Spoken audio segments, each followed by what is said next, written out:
Hello everyone, আসসালামু আলাইকুম। আশা করি আপনারা সকলে ভালো আছেন। আমি আল্লাহর রহমতে ভালো আছি। আজ আমরা ঈদের পরের দিন ঘুরতে গেছি আমার সিস্টার, আমার বোনের বাসায়।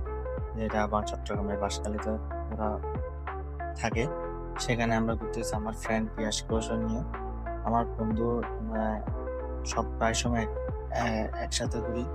ঈদের দিন প্রতি বছর ঈদেও আমরা একসাথে ঘুরি। দুজন একসাথে পাক দিয়ে সালাম করে পরে বাইরে আত্মীয়স্বজনের বাসায় ঘুরতে যাই। তাই এবছর আমি জবে থাকার কারণে ১ম দিন ১২টা ৪৫ বাড়িতে নামাজ পড়ে ঘুম গেছিলাম। ঘোরাটোরা হয় নাই। কেবল ওই ঈদের পরের দিন ঘুরতে গেলাম। দুজনে মিলে একটু ঘুরে একদিন থেকে পরে সকালে বের হয়ে গেলাম, রওনা হলাম। তো একটু ভিডিও-টিডিও করে নিলাম সকল মিলে। যে আপনাদের সকলকে ঈদ মোবারক। আর গ্রামের বাড়ি বলতে অনেক সুন্দর। এটা আমাদের শহর থেকে আমাদের তাদের থেকে অনেক সুন্দর লাগে, কিন্তু গ্রামে যারা থাকে তাদের থেকে এটা প্রতিনিয়ত মানে একটা দেখা যায় তারা।